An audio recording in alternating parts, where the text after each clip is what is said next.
तो मैं लेकर आ चुका हूँ आप लोगों के लिए एक नई वीडियो, जो कि उन लोगों के लिए होने वाली है जो एनीमे देखना स्टार्ट करना चाहते हैं या उन्होंने जस्ट स्टार्ट ही किया है।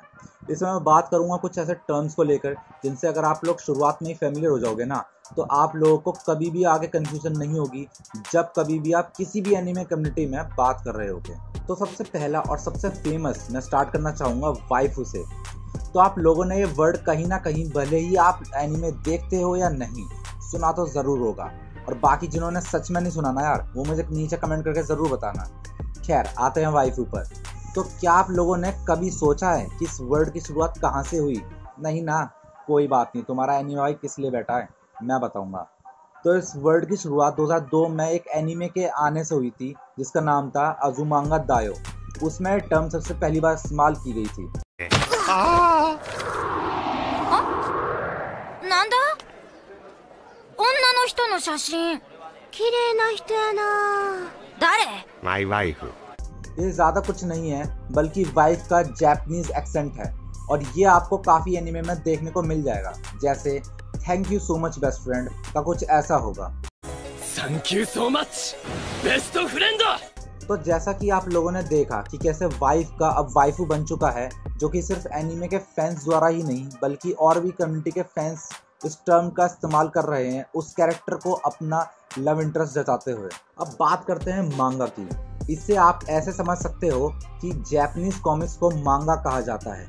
जैसे अमेरिका में मार्वल कॉमिक्स बहुत फेमस है ना, वैसे ही जापान में अलग अलग मांगा कैरेक्टर्स की मांगा बहुत फेमस होती है। जैसे इचिरो ओडा की मांगा वन पीस, और मार्वल वालों की मूवीज की तरह ही एनीमे भी मांगा से ही बनाए जाते हैं। अब बढ़ते हैं हमारे अगले टर्म की तरफ, जिससे आप लोग हर एनीमे में सुनोगे, चाहे वो 12 एपिसोड का हो या 1000 एपिसोड्स का, जो है आर्क। तो ये आर्क होती क्या है, आर्क का मतलब क्या होता है? रुको मैं बताता हूँ। आर्क बेसिकली किसी भी एनीमे के एक सीरीज ऑफ एपिसोड्स को कहा जाता है, और इन टर्म्स ऑफ मांगा सीरीज ऑफ चैप्टर्स या वॉल्यूम्स को। जैसे वन पीस की शुरुआत के 7 एपिसोड्स को हम रोमांस डॉन आर्क के नाम से जानते हैं। एक लेटेस्ट एग्जांपल दूं तो जैसे कि आप लोगों ने देखा ही होगा कि डीमन स्लेयर सीजन 2 का नाम एंटरटेनमेंट डिस्ट्रिक्ट आर्क था। तो यहाँ से पता लग जाता है कि कैसे जितने भी चैप्टर्स या वॉल्यूम्स में एंटरटेनमेंट डिस्ट्रिक्ट को लेकर जितने भी इवेंट्स हुए होंगे, वो उन सभी को मिलाकर एक आर्क घोषित कर दिया जाता है। अब कुछ बात करते हैं फिलर एपिसोड्स की। तो ये फिलर एपिसोड्स होते क्या है? तो देखो दोस्तों, फिलर एपिसोड्स वो एपिसोड्स होते हैं जिनका मेन स्टोरी लाइन से कोई भी लेना देना नहीं होता, और आपको फिलर एपिसोड्स जनरली ज़्यादा एपिसोड्स वाले एनीमे में ही देखने को मिलेंगे। जैसे एग्जांपल के तौर पर आप नारुतो को ले लीजिए, उसमें 720 एपिसोड्स हैं, और जिसमें से 40% से ज़्यादा तो फिलर एपिसोड्स ही हैं। मतलब नारुतो के ऑलमोस्ट हाफ एपिसोड्स देखना तो ज़रूरी है ही नहीं। हाँ, आप देखना चाहे तो देख सकते हैं, ये आपकी मर्ज़ी है। अगर आपको उस पर्टिकुलर कैरेक्टर पसंद आ गया है तो आप वो ज़रूर देख सकते हैं, क्योंकि आपको कौन ही रोकेगा देखने से। एक और ऐसा वर्ड है जो आप लोगों ने काफ़ी बार सुना होगा ऑनलाइन। वाइफू के बाद यही सबसे ज़्यादा फेमस वर्ड है, जो कि है वीब। अब ये वीब क्या होता है? सवाल ये है कि वीब होते कौन है।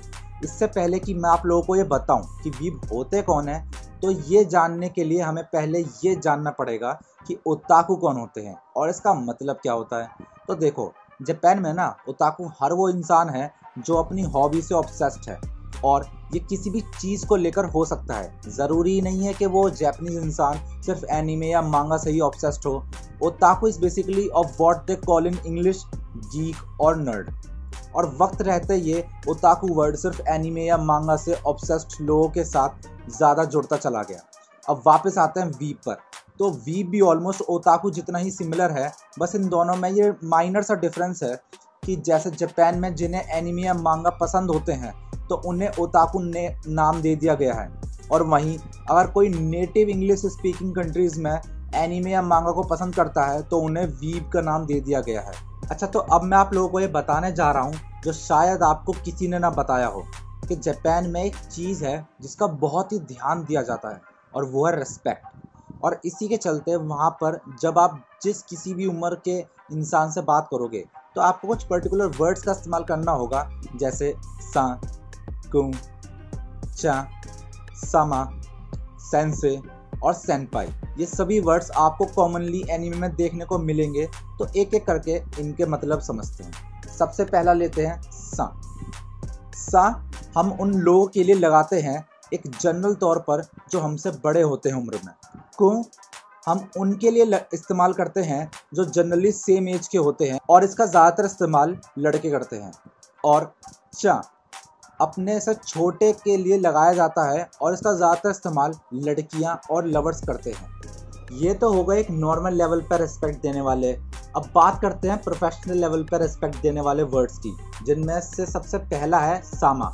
सामा काफ़ी तरह के लोगों के लिए इस्तेमाल किया जा सकता है, जैसे कि आपसे कोई भी बहुत ही ज़्यादा बड़े इंसान, या फिर आप जिसकी दिल से बहुत ही ज़्यादा रिस्पेक्ट करते हो, या मेहमानों और कस्टमर्स के लिए। सेंसे का इस्तेमाल बेसिकली टीचर को रिस्पेक्ट देने के लिए किया जाता है, और वो टीचर चाहे किसी भी फील्ड का हो। और जापान में डॉक्टर्स को भी सेंसे कहा जाता है। पता है क्यों?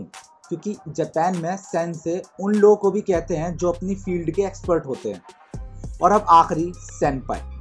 देखो, सेनपाई आमतौर पर स्कूल या जॉब के सीनियर्स के लिए इस्तेमाल किया जाता है, और उनके लिए भी जिनके लिए तुम रोमांटिकली इंटरेस्टेड हो और साथ ही वो तुमसे उम्र में बड़े हो।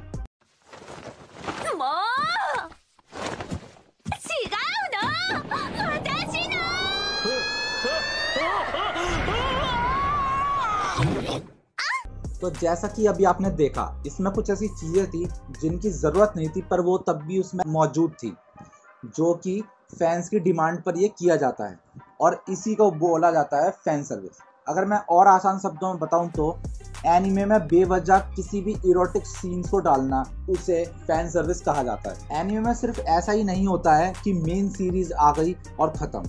उसकी पॉपुलैरिटी के चलते उसके और एक्स्ट्रा कंटेंट भी जापान में रिलीज होते रहते हैं, जिन्हें हम OVA बोलते हैं, जिसकी फुल फॉर्म होती है ओरिजिनल वीडियो एनिमेशन। OVA का कोई भी एक ऑर्डर नहीं होता एनीमे की तरह, ये कभी भी रिलीज़ हो सकता है और कितने भी अमाउंट में रिलीज़ हो सकता है। इनकी कोई वीडियो की टाइम लिमिट भी नहीं होती, जैसे एक नॉर्मल एनीमे एपिसोड 25 मिनट का होता है, तो ये इनमें लागू नहीं होता। अब मैं आप लोगों को कुछ मोस्ट पॉपुलर और कॉमन जापानीज वर्ड्स बताना चाहूँगा, जो कि आपको एनीमे में नॉर्मली देखने को मिलेंगे, और शायद अगर आपको उनका मतलब पहले से पता होगा तो आपको और इंटरेस्ट आए एनीमे को देखने में। जिसमें से हैं सबसे पहला ओहायो गोजाइमस, जिसका मतलब होता है गुड मॉर्निंग। दूसरा कोम्बावा, जिसका मतलब होता है गुड इवनिंग। तीसरा ओयासुमी नासाई, जिसका मतलब होता है गुड नाइट। चौथा कोन्निचिवा, जिसका मतलब होता है हेलो। पांचवा दो इताचिमस्त, जिसका मतलब होता है योर वेलकम। छठा सुमिमासेन, जिसका मतलब होता है एक्सक्यूज मी। सातवां गोमेन नासाई, जिसका मतलब होता है सॉरी।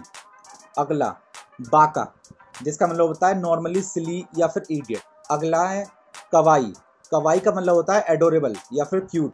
अगला है अरिगातो गोजाइमस, जिसका मतलब होता है थैंक यू वेरी मच, या फिर आप इसका एक शॉर्ट फॉर्म भी बोल सकते हो अरिगातो, जिसका सिंपली मतलब हो गया थैंक यू। अगला है सुगोए या फिर उमाई, जिसका मतलब होता है ऑसम, अमेजिंग। वो कोई भी चीज़ हो सकती है, कोई खाने की, या फिर आपने कोई ऐसी चीज़ देखी हो जिससे आप शॉक रह गए हो, अमेजिंगली। अगला है चिबी, कोई भी छोटी और प्यारी चीज़। और आखिरी है सायोनारा, गुड बाय। वैसे तो और भी बहुत सारे हैं, पर फिलहाल के लिए इतने ही काफ़ी हैं, और इस वीडियो के लिए भी। तो मैं यहीं से अलविदा लेना चाहूँगा। बाकी अगर आपको ये वीडियो देखते हुए ज़रा सी भी स्माइल आई हो ना चेहरे पे, तो यार लाइक ज़रूर कर देना, और बाकी चीज़ें भी कर देना, क्योंकि आपको तो पता ही है ना, इतने टाइम से जो आप